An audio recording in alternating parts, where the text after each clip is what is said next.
Hi friends, नमो बुद्धाय, जय भीम। और मेरी वीडियो में आपका फिर से स्वागत है। और मैं बताने वाली हूँ आपको, बाबा साहब ने हमें वोट का अधिकार दिया था। तो हमें बाबा साहब ने जब वोट का अधिकार दिया था तो कुछ लोग थे तो बाबा साहब से क्या क्या बोल रहे थे। तो मेरी वीडियो को स्किप मत करिएगा बिल्कुल भी, और वीडियो को एंड तक देखिएगा। हमारे बहुजन समाज से संबंधित जानकारी मैं लेके आती रहूँगी। बाबा साहब ने हमें क्या क्या अधिकार दिए हैं तो उनके बारे में बताती रहती हूँ। तो आप मेरी वीडियो को बिल्कुल भी स्किप मत कीजिएगा, लास्ट तक देखिएगा और तब समझिएगा कि बाबा साहब जब हमें वोट का अधिकार देके बाहर निकल रहे थे संसद से, तो कांग्रेस के पदाधिकारी कृपलानी नाम के एक व्यक्ति थे जो कांग्रेस के पदाधिकारी थे। तो उन्होंने बाबा साहब डॉक्टर भीमराव अंबेडकर सिंह से कहा कि अंबेडकर, आज आप बहुत खुश नज़र आ रहे हो, क्या बात है। तो बाबा साहब ने कहा कि मैंने उस रानी के पेट की नसबंदी कर दी है जिस रानी के पेट से राजा पैदा होता था, चाहे वो कैसा भी पैदा होता था। रानी के पेट से जो बच्चा पैदा हो जाता था, उच्च जाति के जो लोग थे उनके चाहे कैसा भी बच्चा पैदा हो जाता था, उसी को ही राजा बना दिया जाता था। तो ऐसे रानी के पेट की नसबंदी कर दी है मैंने। अब रानी के पेट से राजा जन्म नहीं लेगा, अब राजा बनेगा बैलेट पेपर वोट के अधिकार से। बैलेट पेपर से राजा बनेगा, वोट डाल के तो हम वोट के अधिकार से राजा बनाएंगे।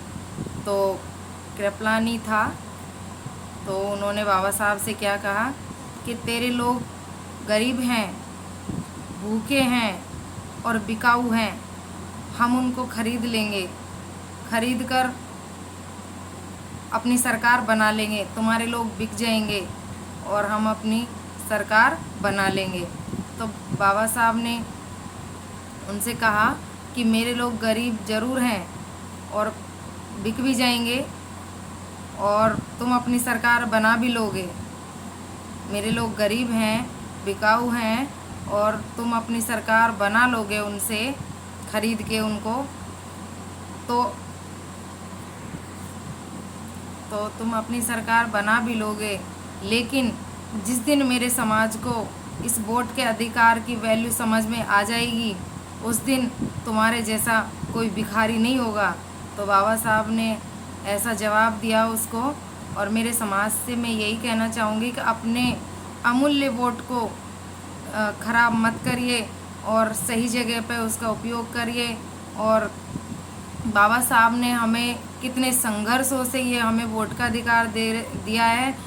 कुछ लोग तो हमें वोट का अधिकार ही नहीं देना चाहते थे, साफ मना कर दिया था। तो बाबा साहब ने हमारे लिए संघर्ष किया कि हम वोट डालें सही जगह और अपना वोट का सही जगह इस्तेमाल करें और अपनी सरकार बनाएं, ताकि हमारे हितों के बारे में सोचें, हमारे कल्याण के बारे में सोचें।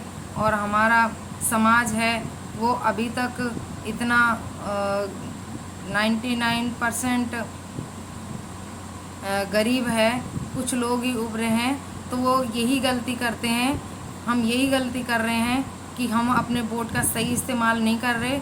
हम कहीं पे भी हमारा वोट डाल देते हैं और वो लोग हमारे वोट से वो सरकार बना लेते हैं और हमारा फिर शोषण करते हैं वो। तो हमको ऐसा नहीं करना है, हमारे अमूल्य वोट को सही जगह पर डालना है, हमें अपनी सरकार बनानी है। और हमारे लिए जब हमारी सरकार होगी तो हमें कुछ मांगने की ज़रूरत नहीं पड़ेगी और हमारे लिए बिन मांगे ही सब कुछ होगा। तो मैं मेरे समाज को यही मैसेज देना चाहती हूँ कि अपने अमूल्य वोट को सही जगह इस्तेमाल करके और अपना अधिकार पाएँ, ताकि हमारे अधिकार सुरक्षित हों। हमारे अधिकार ऐसे छीने जा रहे हैं आए दिन। तो मैं यही मैसेज देना चाहती हूँ मेरे समाज को। और इस वीडियो को ज़्यादा से ज़्यादा समाज तक पहुँचाएँ और ज़्यादा से ज़्यादा लोगों को जागरूक करें इस वीडियो के माध्यम से। तो मैं वीडियो को यहीं ख़त्म करती हूँ। नमो बुद्धाय, जय भीम साथियों। बाबा साहब के ये संघर्ष को सभी को अपने हृदय में याद रखना चाहिए। तो मैं इस वीडियो को यहीं ख़त्म करती हूँ। मेरी इस वीडियो को देखने के लिए आपने मेरा वीडियो देखा और इसको सुना इतनी शांति से, तो मैं आपको तहे दिल से बहुत बहुत साधुवाद देती हूँ। नमो बुद्धाय, जय भीम।